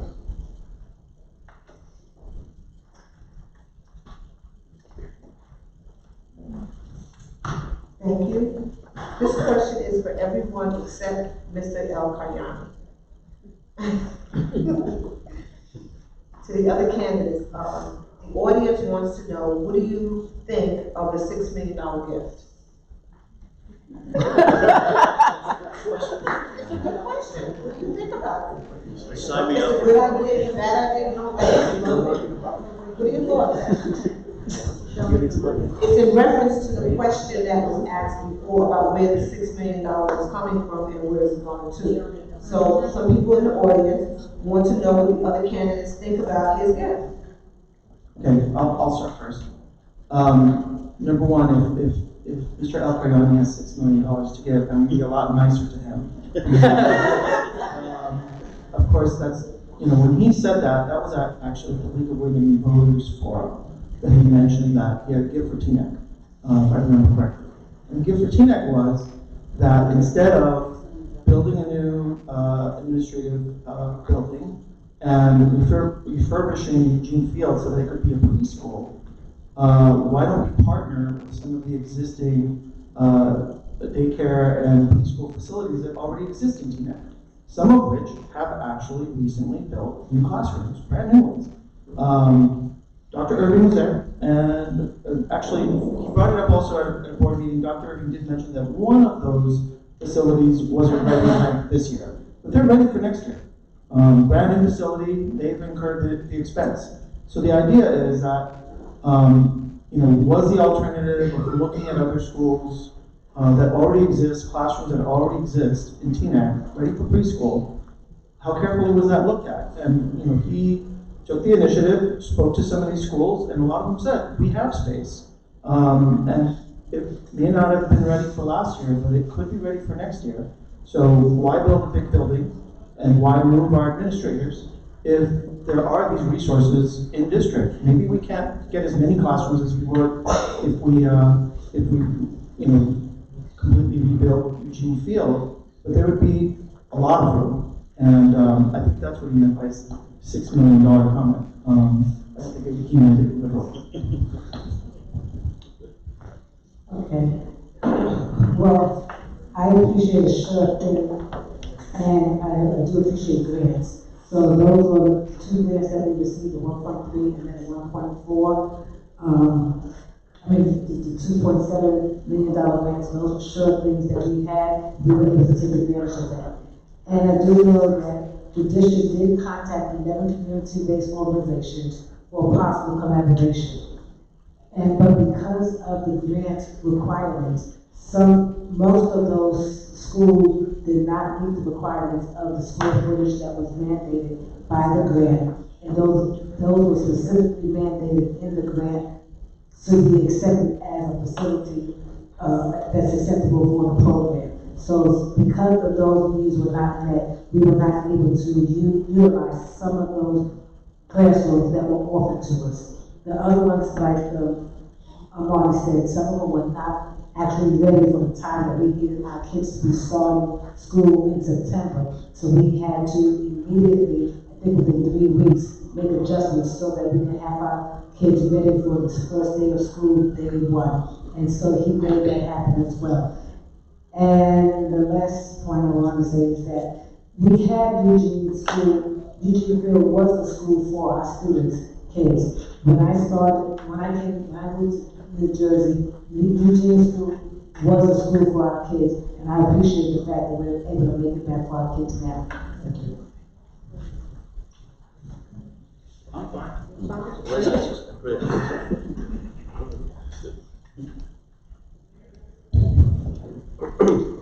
Whenever you talk about perhaps sending services to outside providers, you're running the risk that those outside providers will change their mind, raise their rates, decide to do something else. When you bring those services in district and also bring an outdated building back online that benefits the entire community, I think down the road you're actually looking more towards cost savings and also control. Control over the quality of the environment, the quality of the program, and an excellent environment for our children. Just want to add 2 things. The $6 million is just a projection. It's not the specific amount that we're going to project to spend. Actually, it's $5.3 million, of which 30% contingency had been built into it, which means that the architects asked us to build in 30% contingency, which means we may not even go that high. The other thing is here, there's also the $600,000 projected cost to improve the community room, which is now the gym in Eugene Field, which is something that I said at the last one of the board meetings, that I would much rather see that amount of money being used to some of the capital projects that we had identified over the last few years, because I don't think we need to really spend that money on that community for the community service. But for everything else, I think we have a good plan, a good action plan. And again, the $5.3 million is just a projection. I guarantee you that we're going to spend a lot less than that. First of all, we're going to have to bid for expenses and work. And by law, we have to take the lowest bid, so there's no way we're gonna spend $5.3 million on the property.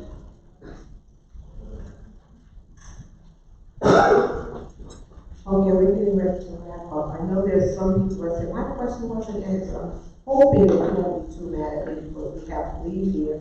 It's supposed to be done at 9 o'clock, and we're still here, it's almost 9:30. But I do have 2 questions here that I want to combine from the audience to ask everyone that's here today.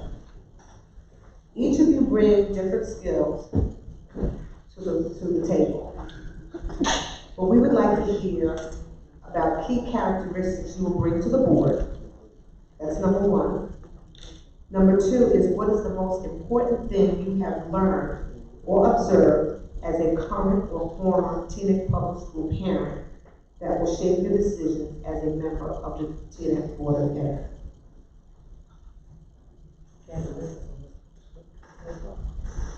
What are the key characteristics you will bring to the board? The next one is, what is the most important thing you have learned or observed as a current or former Teaneck Public School parent that will shape your decision as a member of the board? So if you can answer, please do so. Okay, different skills, Bob. Not skill. Characteristics. Not, she said not skill, characteristics. Characteristics. Interesting. Okay, well, in terms of my own personal characteristics, I think I bring a willingness to listen. I think that I could probably ask, or you could ask, any member of the board whether they've ever convinced me of something. I may have started out one direction. We've had our discussions, and I have been turned. I, have agreed with members of the board. I believe in debate. I'm a big believer in the adversarial process, because I'm a lawyer. That's the way it works. Slug it out, make your best argument, and see what wins in the arena of ideas. I wish that more parts of our country's government worked as well as the Teaneck School Board, frankly. And I think I bring that willingness to listen and the willingness to incorporate. But at the same time, I do have my own characteristic of being in the private sector. I know, working at a company, that if we don't make enough money, people don't get paid, and things fall apart. You also learn that money is a really scarce thing. It's hard to make it, and once you have it, you have to take really good care of it. And even though I'm not a parent in Teaneck schools, I like to think of every child that goes to Teaneck schools as if he or she were one of my children. So, one of the things I've learned from just seeing the kids that come in and out of the board meetings, or that that come up in matters that we discuss, is absolutely a diverse group, and that diversity is a benefit to them. So that's something that I learned. It's not just a nice thing that, we have people from different places in the world, different countries. It's that it's a skill. You come away from Teaneck schools, and our kids come away from Teaneck schools with the ability to talk to anybody, to deal with anybody, just like if they were in New York City. So, I think that's something I love.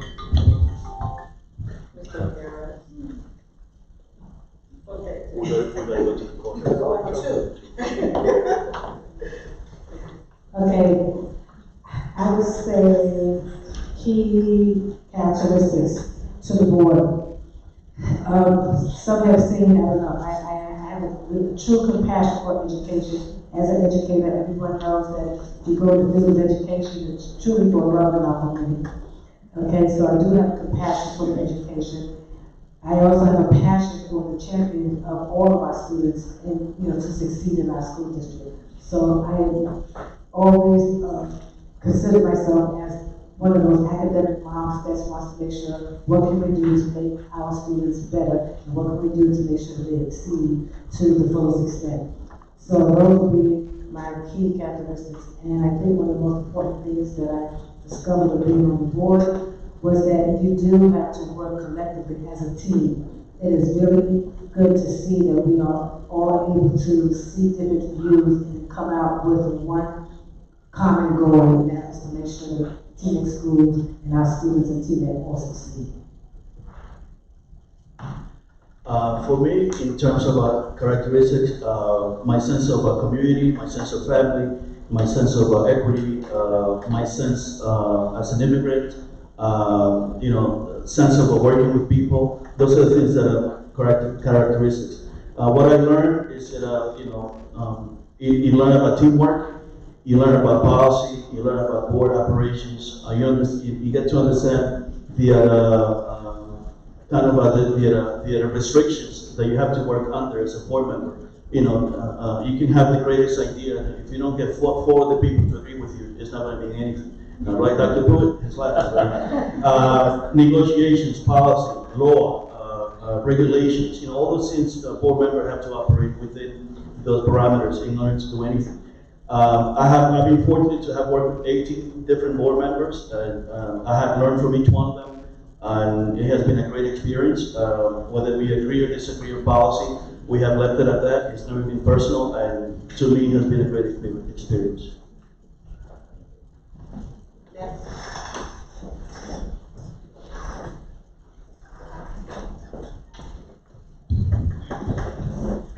The characteristics that I bring to the table is one, I am a very inquisitive person. I always want to know what it is, why it is, how it is, how can we make it better. I'm always exploring. And then I have a passion for sharing the information that I found. I like to share it out to the community in terms of some of the things that have been going on recently. I like to share it with my friends. The other thing is I like people. I like being with people. I like interacting with people. I think every person has value and can teach me something. And I'm always looking forward to that opportunity. What I've learned on the campaign trail and through this entire process is that we have a very lively, engaged community who thinks very deeply and very strongly about their views. And I like to bring them all together, those ideas and those views, and turn that into an excellent public school system. I also know that the people that I've been speaking to along the way are really smart, very creative, and just an absolute pleasure to talk to, every last one of them. And that's something that I would hope to also have for that camaraderie, that working together, finding common goals, and sharing the information out to the community about all the positive attributes that are happening in the public school system.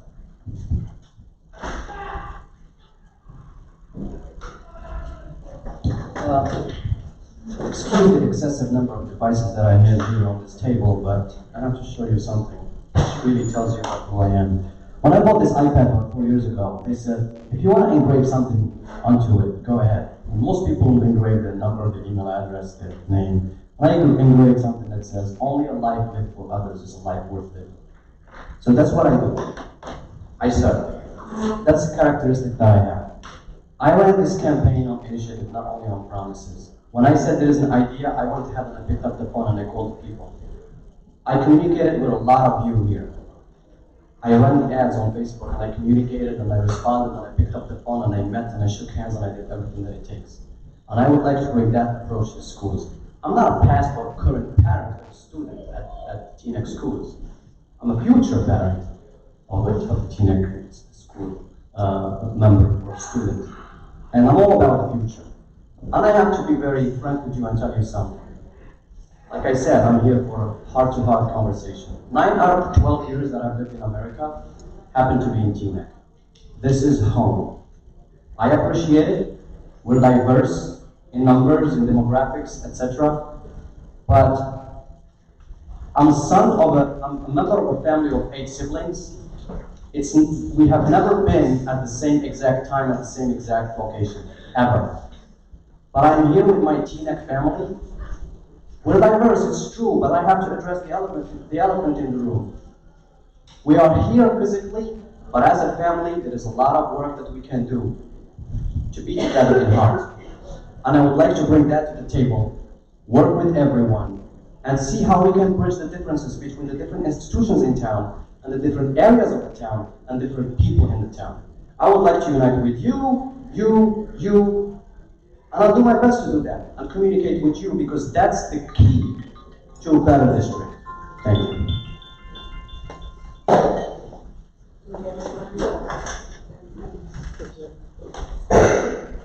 Okay, so we're coming to closing comments. Each candidate will have 2 minutes to give your best and last pitch before Election Day, November 5th. This has to be your best, I'm telling you. We still have a whole bunch of people out here. Sebastian is going first. I'm not sure if it's my best. I hope it's not my last. I asked for 3 more years in order to be able to develop an education system that continues to improve its students' outcomes, ensure that all students have access to and benefit from deeper learning, that they're able to build important skills such as critical thinking, problem solving, collaboration, and communication. Skills which all students must have in order to succeed in an increasingly complex and technologically advanced society. I am confident that working with the superintendent and my colleagues on the board, whoever they are and will be, we will transform our school district into one of the best districts in New Jersey and in Bergen County. Thank you.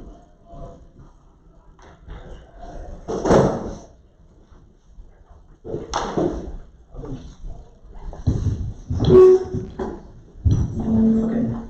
I think I brought up my financial conservatism a number of times, and what I want to carry away from the meeting though is it's not because I want to lower my taxes, although that would be nice, but because I see the money that comes into the district, it belongs to the children, right? This is the children's money. This is for the students. So to me, that's why I care so much about where the money's coming from. Is it a secure source? Will it last into the future? Because we don't want to waste any of it. We want to make sure that we don't end up with any facilities that are stranded, where we don't have the funds to continue the activities that we want to happen in them. So that's where my concern comes from, because I want sustainable growth. Again, I voted for the pre-K program when it first came. I think it's one of the best ideas that I've heard for addressing the achievement gap. I want to support it, but I want to make sure that when we support it, it's sustainable, that it can go on for a long time, and that we can benchmark it, that we can measure it and see how are these kids doing. You know, there's a lot of good intentions in schools. Everybody on the board, people who want to run for the board, have a lot of great ideas and really good hearts to want to volunteer for so many hours of their time away from the families, away from their work. But you need to also track results and make sure that things work. Because sometimes all of those intentions don't end up in results. So, for me, I want to see those results, and I want to make sure we're spending the students' money wisely. The other thing I would close with is, in terms of, again, why I want to stay on the board. One of the things that I would really miss if I didn't stay on the board is working with Dr. Irving. He's got so many good ideas. I would like to see some of those come to fruition. I want to be there to help vote for those things. I want to be there to help shape them and hopefully improve them before they're passed also. Thank you. Thank you.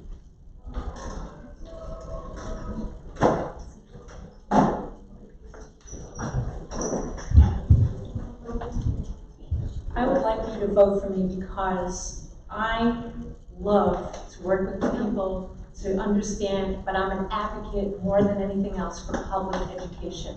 And I think that we can engage the entire community to support this pillar of democracy, which I feel is almost under attack. I want to make sure that our children have the best possible education. And that means that we're going to have to ask some really tough questions.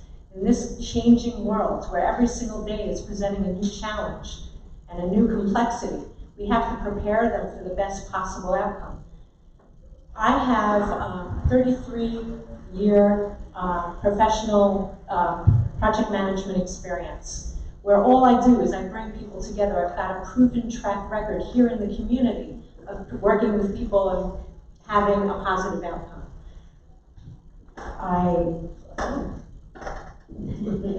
Sorry. I also have a business degree, so I have a business acumen and a financial perspective. So I'm advocating for the parents, for the community, for the entire township.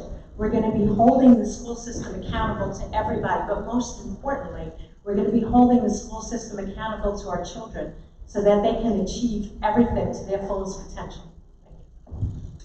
Mr. Alcott.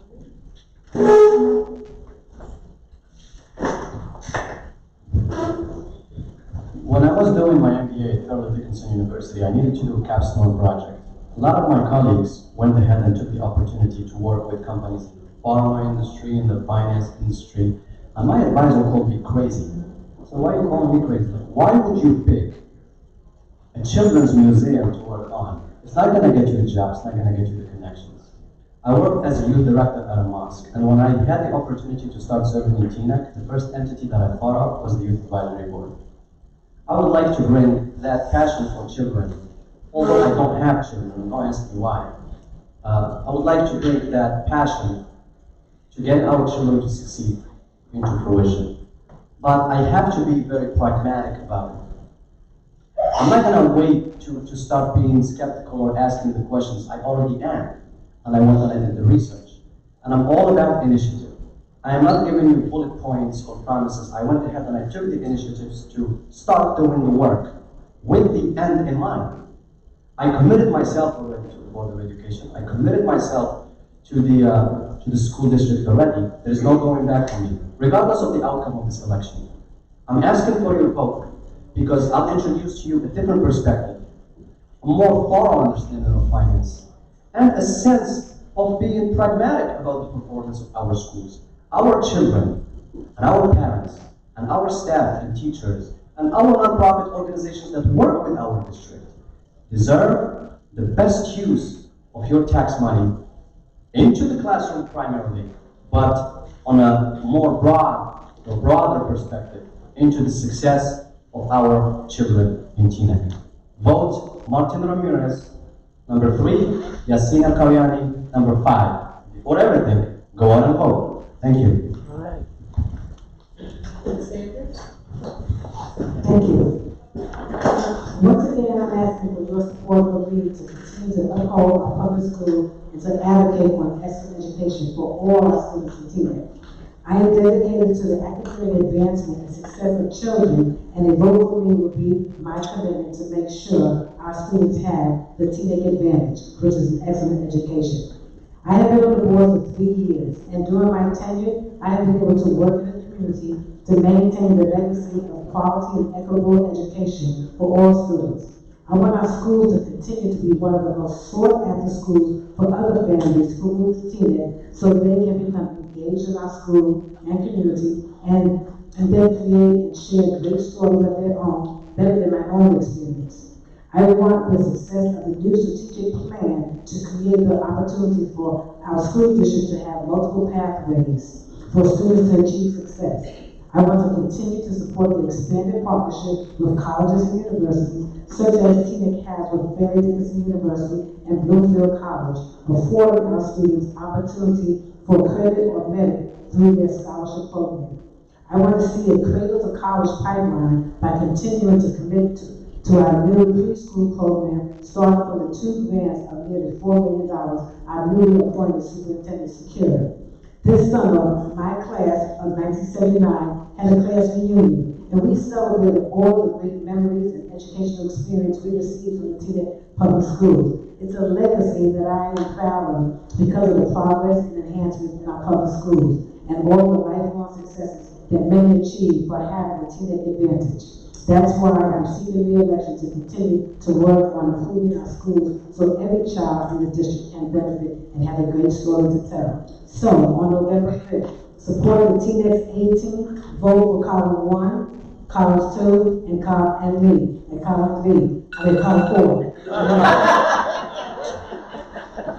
Column 4 for me, Denise Sanders. Thank you. Teaneck 18.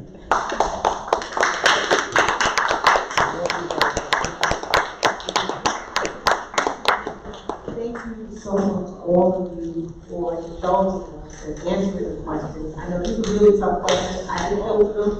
They gave the questions, and I believe that everybody answered and stand on their own merits so that they can get that vote. And thank you, you did a great job. Thank you.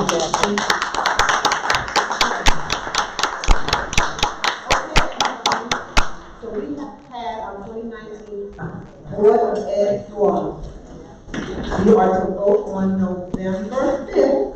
We have our candidates up here, so you have the information, you have your questions answered for the most part. And if I did not get to your questions, please forgive me. Maybe next time we'll do like 3 hours, I don't know.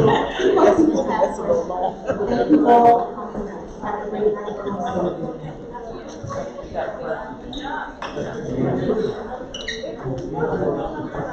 you.